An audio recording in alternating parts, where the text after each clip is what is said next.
Afternoon, everybody. I wanted to start today by addressing the airstrike in Libya that we issued the statement on earlier today. I'm sure you all saw that statement, but just to reiterate, overnight we conducted an airstrike in Libya targeting an ISIL training camp near Sabratha, and Nuruddin Shushan, a.k.a. Sabir, a Tunisian national who was an ISIL senior facilitator in Libya and associated with that training camp.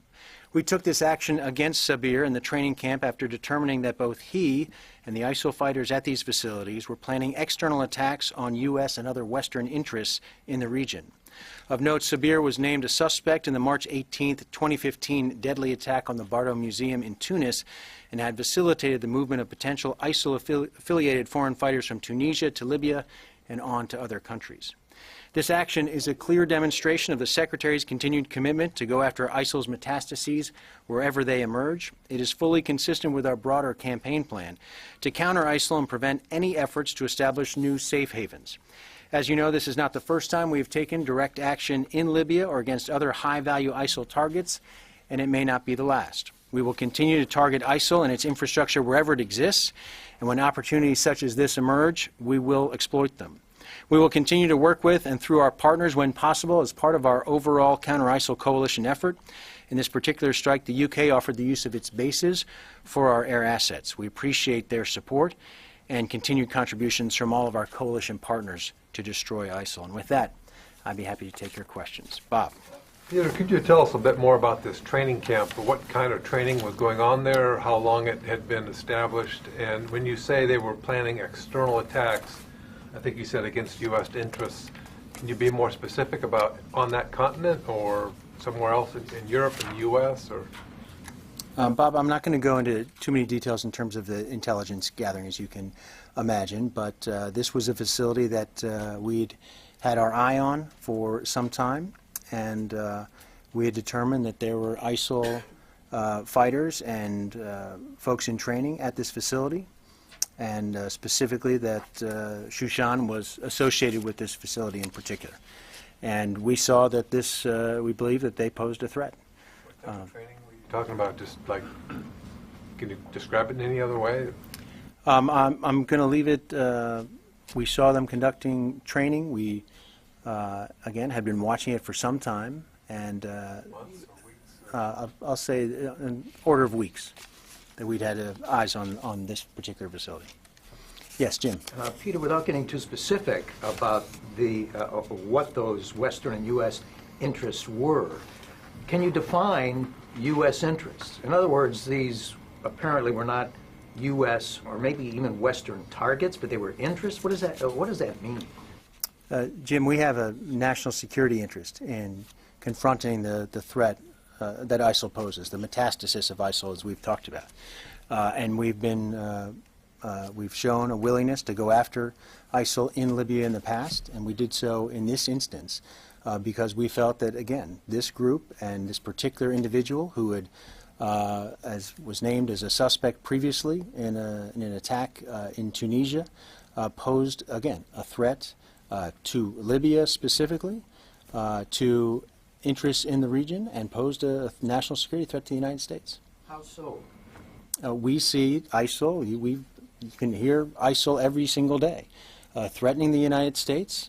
We see what's happening in Iraq and Syria, and we believe that these fighters in Libya posed a threat to our national security interests. So in other words, wherever ISIS lives, breathes, and trains, they are a target for possible U.S. airstrikes. We've made clear that we need to confront ISIL wherever it rears its head. They have posed a direct threat to the United States. They have encouraged attacks against the United States and our allies, and we're going to continue to confront it to protect our national security. And this was an instance where we saw an opportunity to strike at ISIL in Libya, and we carried out that strike, and we feel confident this was a successful strike. Under what authority was this strike carried out? There's no AUMF for ISIS in Libya. No Americans were killed in the two attacks in Tunisia. Under what authority? Well, again, we've struck in Libya previously under the existing use of force, the authorization for the use of military force. In 2001 against Yes. Al-Qaeda? specifically in our targeting of Shushan in this instance. And we believe that this was based on, was legal under international law. But you're saying that you're using the 2001 AUMF against al-Qaeda to go after ISIS in Libya. Specifically, again, the use of military force against ISIL is authorized by the 2001 authorization for the use of military force, specifically, just as it was as we used it in our previous strike in Libya. And who in Libya authorized the strike? Again, specifically here, we believe that this was carried out under international law, and also specifically that this operation was consistent with domestic and international law, and that this operation was conducted with the knowledge of Libyan authorities. Peter, Yes, this Jamie. strike comes as there's been broad discussion about whether the United States should expand its bombing campaign against ISIL from just Iraq and Syria into Libya. Also comes at a time when others are suggesting that that's not something that the U.S. is interested in doing, and rather have the kind of more limited high-value target strike as we've seen. Can you help us understand where the thinking is about to what extent the United States is going to continue the campaign against ISIL in Libya? Is it heading towards something similar to what we're seeing, say, in Syria, or are we still talking about something that's much more limited? Again, Jamie, I'm going to point back that we, as the Secretary's talked about, we see that the parent tumor of ISIL is in Iraq and Syria, and that remains primary focus for us. But as we see ISIL metastasize and spread to other parts of the world, we're going to continue to keep a very close eye on it, and when we feel the need to strike, we'll be prepared to do so using all of the tools at our disposal, and also, obviously also working with our coalition partners, our allies and partners around the region. So in this particular instance, we saw this opportunity to strike here, and we took that step. And again, we feel confident that this was a successful strike, and again, that these particular fighters posed a threat to interest in the region, to Libya, and to the United States overall. Is there any serious consideration, though, of conducting the kind of bombing campaign on the scale that we're seeing in Iraq and Syria, where we see almost daily coalition strikes, as opposed to this occasional sort of military action that we've seen in the last 24 hours? Jamie, I'm not going to look ahead into the future. We're going to continue to respond to the ISIL threat as it develops. We are carrying out a significant campaign against ISIL in Iraq and Syria, and we are prepared, as we have demonstrated in the last 24 hours, to strike ISIL in other parts of the world as they pose a threat. Yes, Tara. Thanks, Peter. This would represent a fourth front. U.S. airstrikes are hitting ISIS in Afghanistan, Iraq, and Syria. Is this an expansion to the point where we're stretching U.S. air assets too thin? At what point is the operations tempo against the Islamic State too much for the air power that we have to bear? Just yesterday we were talking about how the B-1s have been rotated out, and they were one of the heaviest lifters out there. Yeah. Tara, at this point, we don't see any gap in capabilities on our part.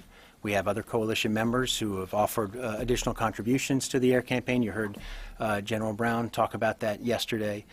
We don't see a lack of capabilities limiting us in the fight against ISIL at this point. Obviously, this is something we'll continue to watch. We'll work with Congress in terms of the budget that's just been submitted and the additional funding that we're getting for ISIL. And obviously, we'll be keeping a very close eye on the operational tempo and what, if any, capability gaps could be out there in the future. But right now, we feel confident we can carry out this war.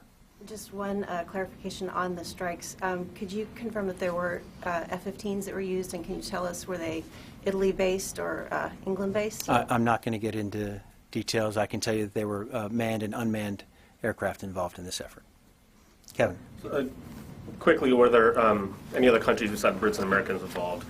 Beyond that, can you give us more about the state of ISIS in Libya right now? Is the rate of fighters flowing into Libya still increasing as it has been in the last couple of months or so?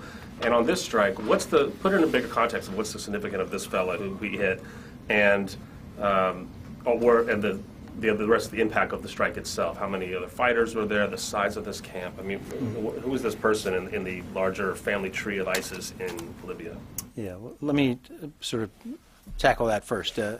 This was someone, again, who'd been named as a suspect in this very high-profile attack on the museum in Tunisia, and someone that had been identified as a facilitator, someone who was a leader for ISIL in Libya, and someone who was playing a role in, again, moving foreign fighters to outside of the region, perhaps, and someone that we had identified as someone in the leadership that that his removal would make a difference to the organization of ISIL in Libya, and that was one of the reasons, again, that he was targeted in this way.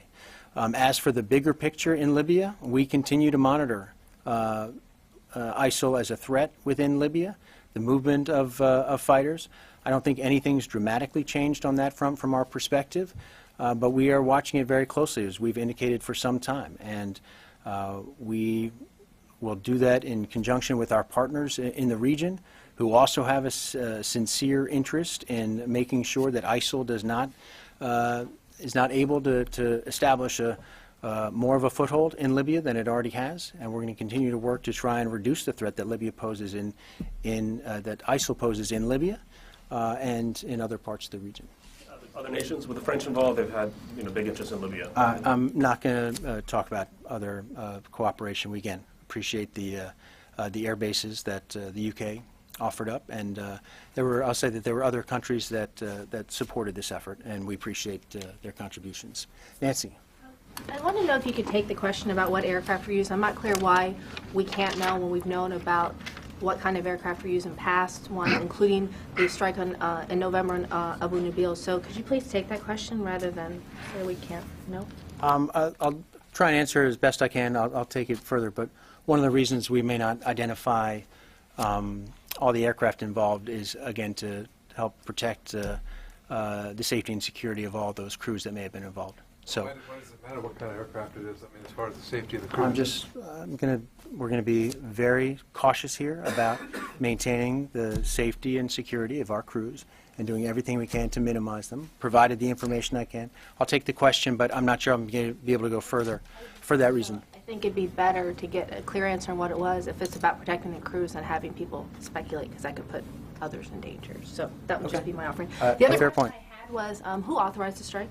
Was it the Secretary? Was it the President who authorized it? This was recommended by the Secretary to the President. The President authorized the strike.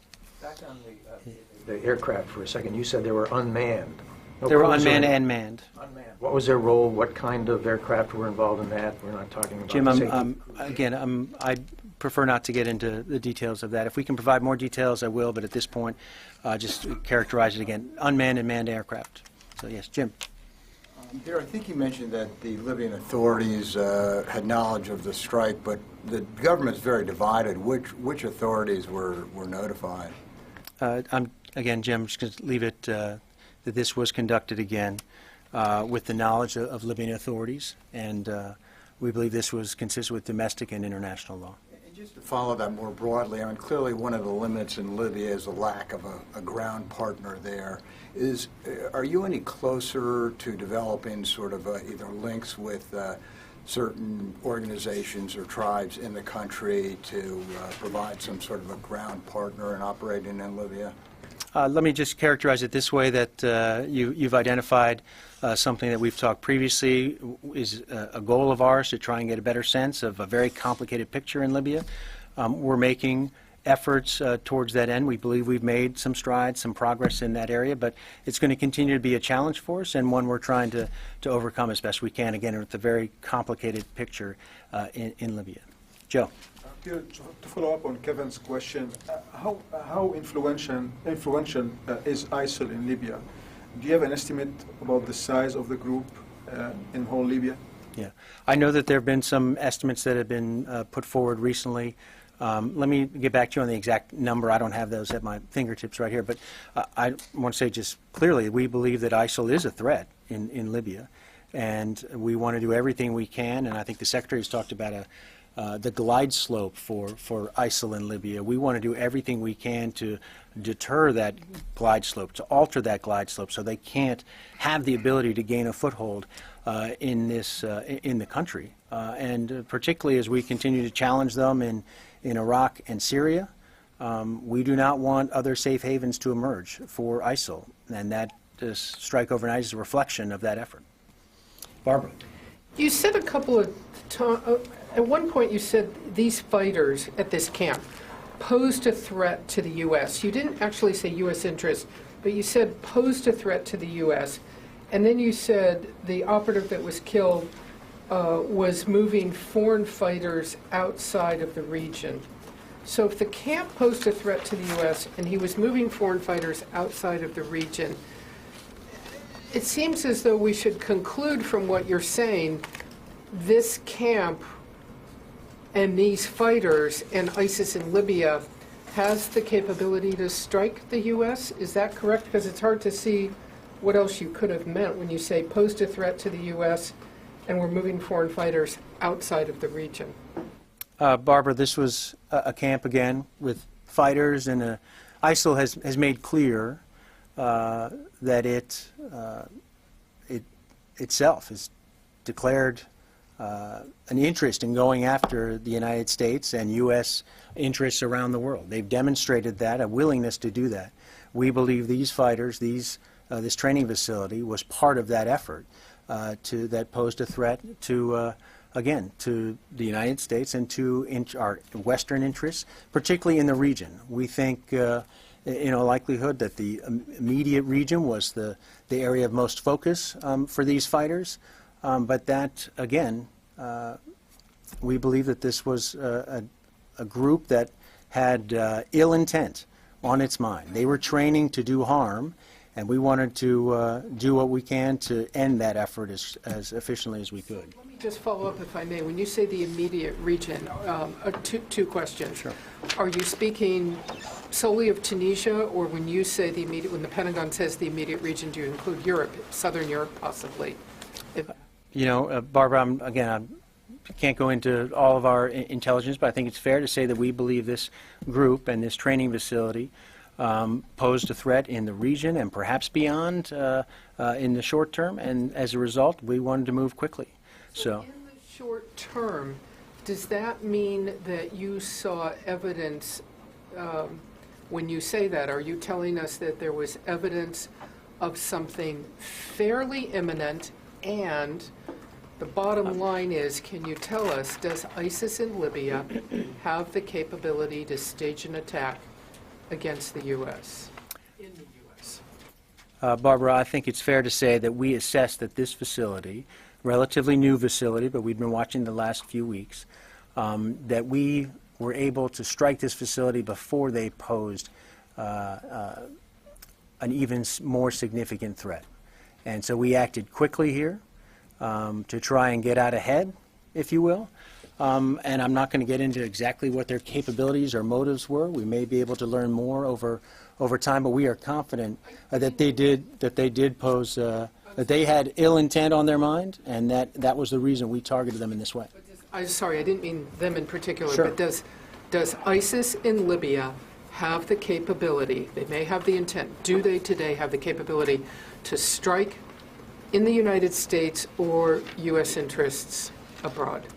We've seen their ability to promote and encourage attacks here in the United States, and we are doing everything we can, Barbara, to make sure that they do not have the capability to strike in the United States. And this strike overnight is a clear evidence of that.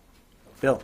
Can you describe the camp itself? I mean, was there a lot of facilities there? What kind of training went on there? And about how many fighters do you estimate came through that camp? I'm going to describe it in rough terms as a rural area with a number of buildings nearby, and that there were some number of ISIL recruits and trainees and ISIL members at the site itself. And I'm just going to, Bill, characterize it that we feel confident that this was a very successful strike. kind of tactics were being trained there? Were they getting trained on? I'm not going to go into details, but this was a group, at times there were as many as 60 people involved in training at this facility. And again, I won't go into details there, but we were able to determine over the course of some period of time what they were doing and how many people were at this facility. Is there any estimate on how many people were killed in this strike? We're still getting our full assessment, but there were a significant number of fighters there at the time. And one of the local reports described this as a farmhouse or a farm. Was that an accurate description? You said it was in a rural area. I'm not going to characterize it just beyond there was a rural area. It was not an urban environment. Lastly, with the SOF teams that you've mentioned Yeah. that have come through there before, was the work that they've done, was that any way useful in this strike? And can you kind of characterize the progress that's been made with the SOF teams? Have they identified groups that we could possibly the U.S. can possibly work with? Second part of your question, I'll just say, it's in reference to Jim's question, that our ability to get a better sense of the playing field, if you will, and the players on the ground, we have a better sense today than we did some time ago, but it's a challenge for us. And I would say that they have made a difference. They've made progress for us on that front. I'm not going to characterize the intelligence or anything that went into this particular strike, other than to say that, again, we were able to be able to watch this facility over a period of time, and that gave us the confidence that allowed us to carry out the strike overnight. Yes, Thomas. Hi, Peter. Just kind of shifting gears to Russia, Syria. Russia claimed today that U.S. military and Russian military met in Geneva. U.S. denied it. Can you just clear that up?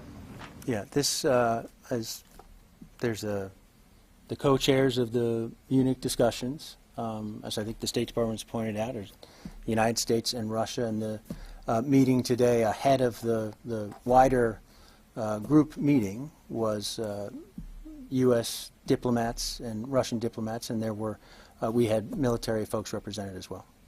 And then kind of shifting gears back to Libya, just to kind of tease this out, we killed an HVI in the strike, or supposedly did, and we also hit a camp. Which was the primary objective, or were they both primary objectives? Attacking the camp or killing the HVI?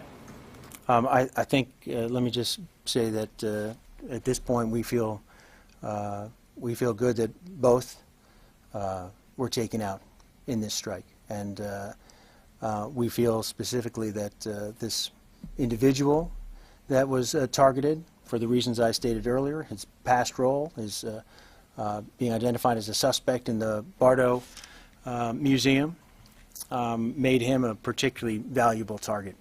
And he had demonstrated previously the ability to facilitate ISIL and play a role in the movement of foreign fighters, and that's why he was in particular a particular high-value target. Right, but striking camps is kind of would be a new part of the strategy in Libya. Striking HVIs would be keeping with the old strategy of just hitting these guys where they pop up. So I'm just trying to figure out, is this something we're going to keep doing going forward? As if we see 60-person camps pop up in rural Libya, are we going to blow them up? Again, we're going to assess targets and opportunities as we see them, Thomas. This should indicate to everyone our willingness to strike ISIL in Libya and elsewhere where we see them posing a threat and where we see the metastasis spreading. And this is an effort to confront ISIL beyond the confines of Iraq and Syria, because we see that threat has spread, and this is just one way in which we're going to confront that challenge. Gordon. Gordon. One is, just to clarify, the Secretary made a recommendation to the President who actually had the authority and signed off on the authority, or did he notify him? That's one question. Second thing, just to kind of follow up on Tamir's, so if there was a training camp and no high-value target there necessarily, but a bunch of bad guys, would you guys have the authority to strike it?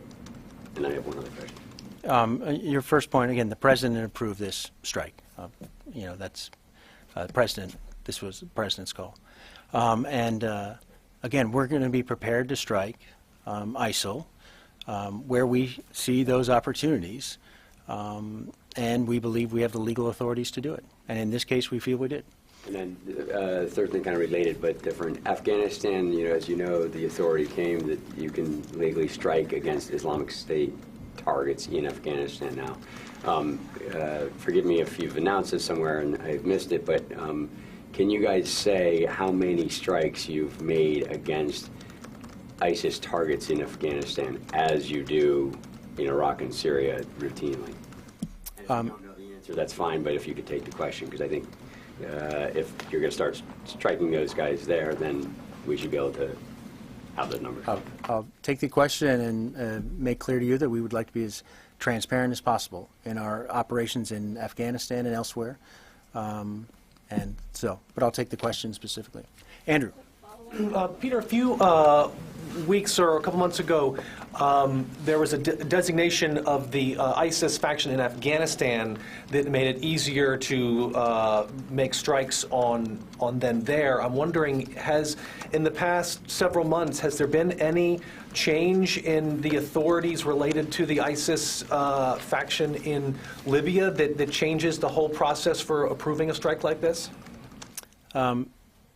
Andrew, we will continue to assess the ISIL threat, and if there's a need to adjust in any way, we'll be prepared to do so.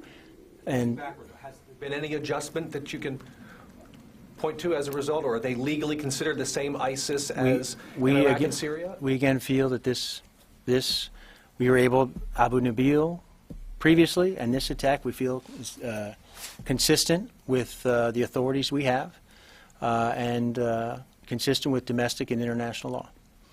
Peter, Yes. You said the UK, you thanked the UK for offering bases for this action. Can you say which bases they were? Did we actually use them? Was it not? Did it go beyond an offer? Did we fly out of UK bases? Was it Malta? Was it Cyprus? I'm going to leave it where it is.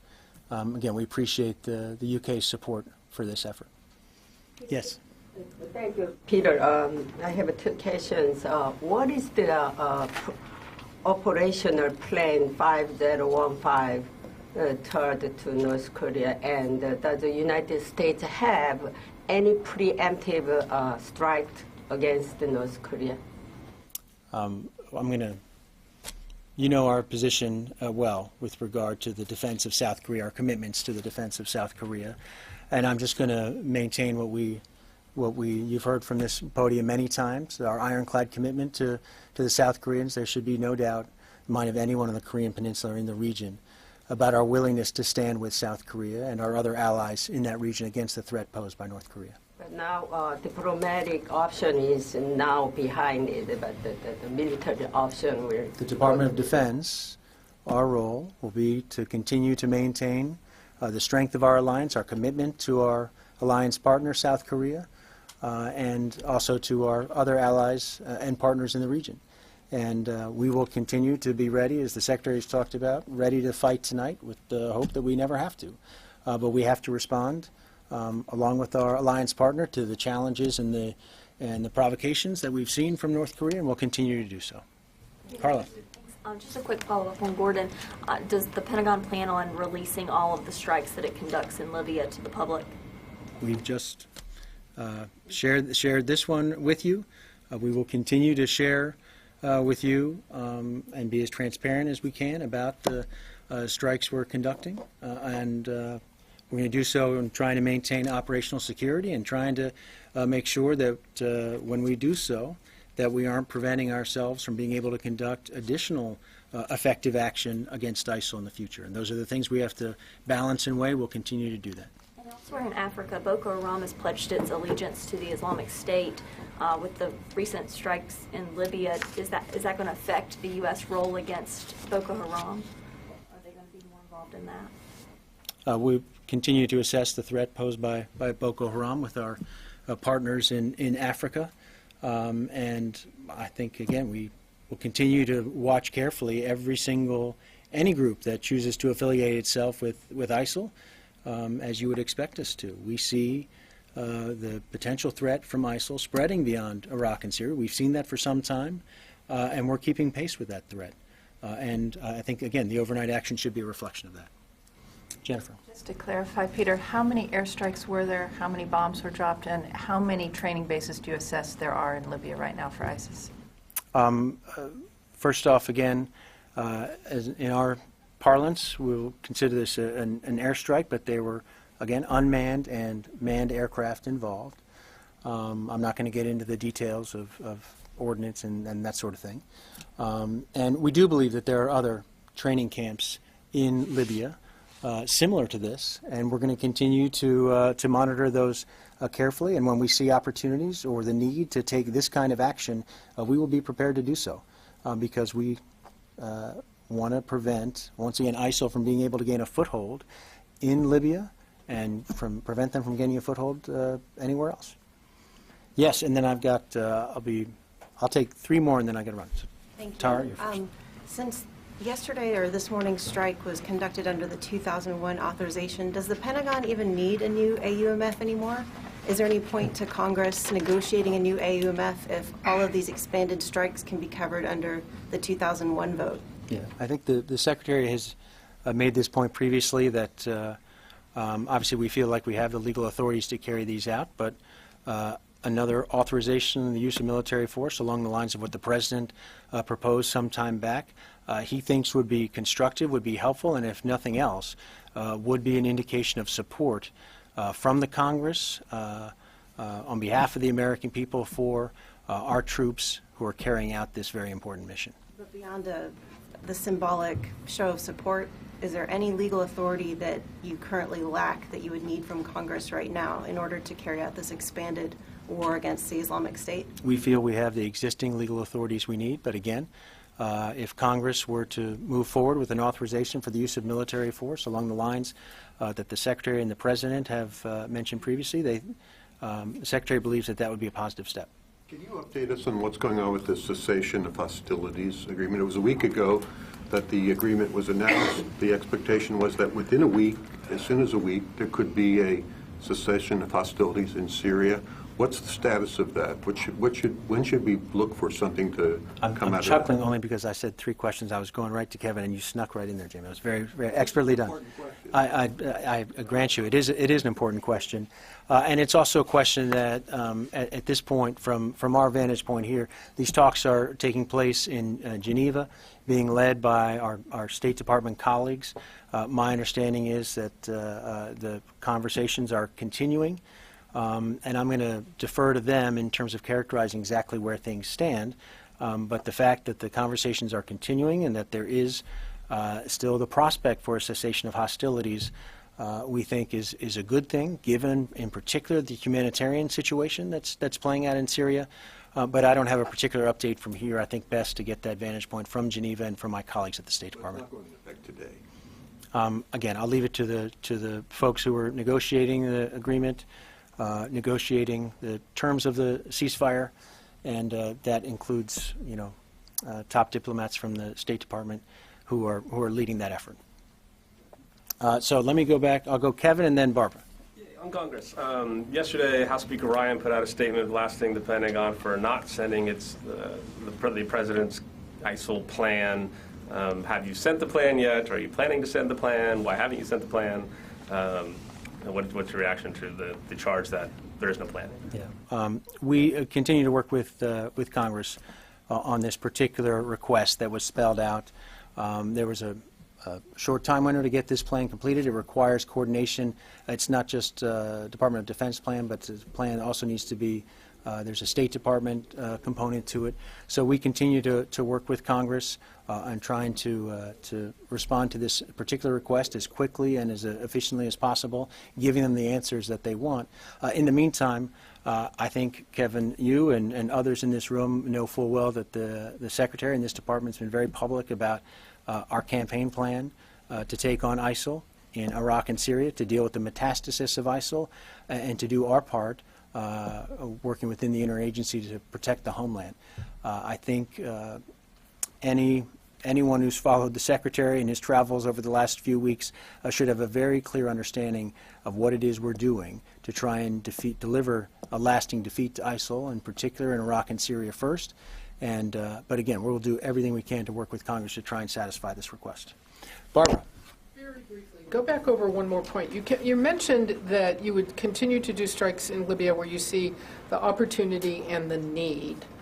On the question of need, what is exactly, can you explain that standard of judgment? When do you need to do them? Is it when you see a threat to U.S. or U.S. interests? What's that standard of judgment on need?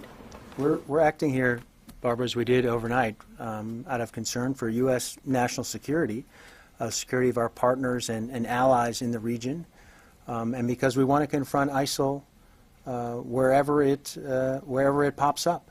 And we've seen the threat that they pose in Libya specifically, their efforts to try and organize and become a more coherent group, if you will, in Libya, as they have in Syria and Iraq, and we're doing everything we can to prevent that from happening. So you don't need to see a direct threat to the U.S. or U.S. interests?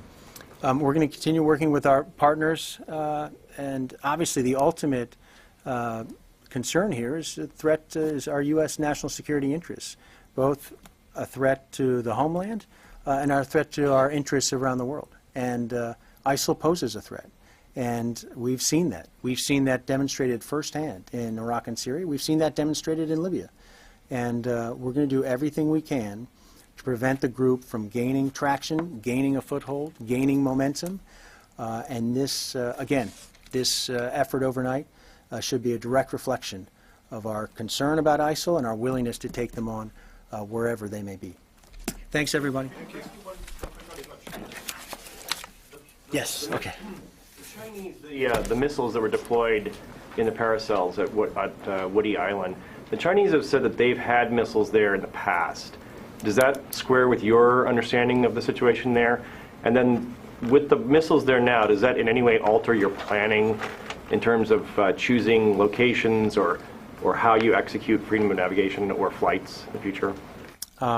Second part of your question, we will continue to fly, sail, and operate wherever international law allows, and that includes in the South China Sea and that part of the world.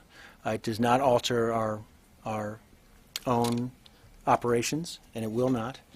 And with regard to your other question, my understanding is that in the past we have seen them conduct training in that part of the Paracels that have involved this kind of equipment in the past. But obviously we still have significant concern about this particular placement at this particular moment in time. And we will obviously watch it very closely. We think it only adds to greater instability in the region and destabilizes a situation that already we've seen tensions rise in recent weeks and months because of Chinese actions, and we think that the placement of this particular system at this particular moment in time only makes that situation worse. So with that, thanks everybody.